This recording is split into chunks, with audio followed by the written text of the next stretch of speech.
This week I want to talk to you about criticism. And this is a tough one. Tough one for me, tough one for you, actually tough one for everyone. So how is it that we respond when we get criticized? Well, normally I respond with, well, I don't need to listen to this. I mean, in the back of my mind, I don't say it out loud. But in the back of my mind, I'm like, well, they don't know anything. I don't need to listen to this. When in reality, I do. So if it's at work, that's an easier one for me because it's not me personally, right? It's more so my whatever I've delivered as my work product, which is okay. I can do that. And what I do at work is I listen, right? And I ask questions like, well, what could I have done that would have been better?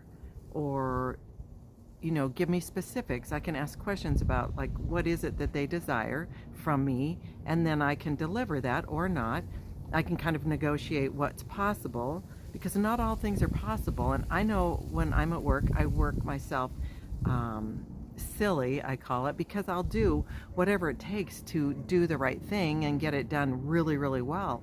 But a lot of times what the expectation is too much. And so I have to say that, I can do this amount, but I can't do that amount. I can accomplish this and I can't accomplish that. Or I need more time, or I need more assistance, or whatever it is. And so I can be more, I guess, realistic with my job criticism, and then I can work through that. So that's okay, unless somebody's being really rude about, you're not doing a great job and here's why. And I always have to ask them, so where is this coming from, right? And I also in my back of my mind think, where is this coming from? Because there are people who won't like you, right? And they're jealous or they just take a dislike to you, and that's going to be tough.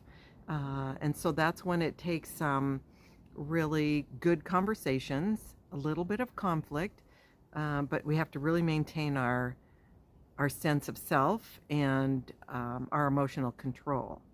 Now, transfer that to family. I'm a blended family, right? I have two stepdaughters and then a daughter and son of my own with my husband. It's my husband's two girls, and it's tough for them. And it has been. They were 9 and 10 when we got married, and it's been, it's challenging. And it always has been, and it continues to be all these years later. They're in their 50s, and it still is, a touchy subject for one of the girls, not for the other one. So I have to really listen to what the criticism is, and I have to understand what's in my control and what isn't, because this is somebody else's emotional response to what went on, and it isn't mine. In my mind, things are good. Things are the best that they can possibly be. We've done things together. We've worked on relationships. We've done what we can. And so then I get to the point, well, when are you going to let that go, right? When is it going to be okay? Because when can you let go of when you were 3 years old or 5 years old or 10 years old? Or your remembrance of what went on is different than what actually went on. And so that's a tough one because you can't say that to people, especially, children that have been with you for all these years. You can't say that to them like that. You have to listen, and you have to think about, okay, what part of what they're saying is something I can help with? What part isn't something I can help with? And sometimes you just have to say, it is what it is. And that's a tough one. That's not just tough for me, it's tough for them. And it does make me sad because it's things that have happened in the past that I can't change. I can't change how the divorce of their parents went. I can't change that. I had no control. I didn't even know them. I had no idea about them until the girls were 9 and 10, so that's years later. I think children don't see us accurately as parents. They don't know that we're trying to do our best of what we think is right by them. And so they can think that we're mean or we're overbearing or whatever it is that they have an idea about. And really, we're just trying to do the best that we know how with what we've got. And that's where I'm coming from with the one daughter, is because I can't do more than I've done. And this is now, right? We can't go back in the past and change things because they already happened. As my husband likes to say, it's after poker. And it is. Still makes me feel sad, though, for her. And it also makes me feel sad that our relationship can't be better because she won't go there with me.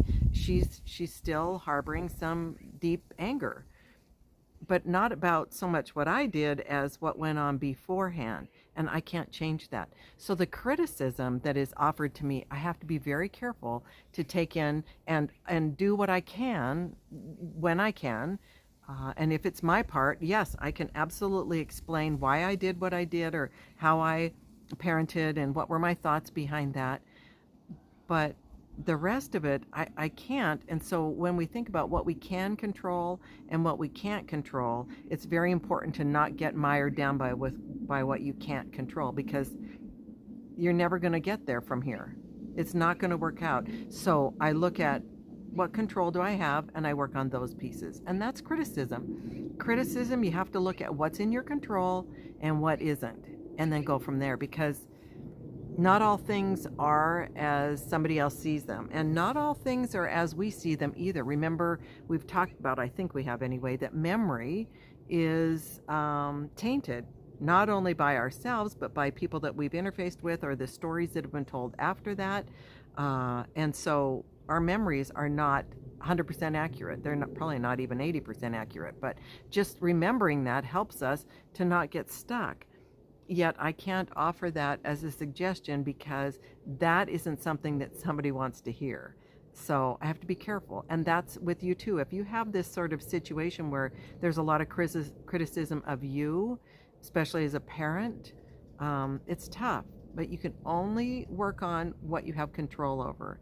And a lot of what I have control over is my response to what life is handing me. And that's a big one that I get to control. And I do get frustrated with the exchanges. And then I realize, no, that's not going to help, right? So then I go back to what's in my control, what isn't, and I work on what's in my control. So again, at this time in life, we're still working through some issues. I'm trying to be helpful, trying to be open to it, and we'll see where it goes. But I was thinking about you guys and thinking, I'm going to offer this because it is one of those things that happens in life.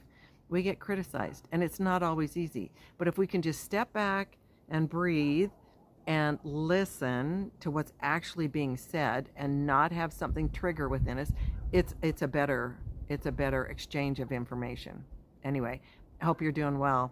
All right, so I hope this helped a little bit. If you're going through the same thing I am right now, I hope this helps because it's a tough one.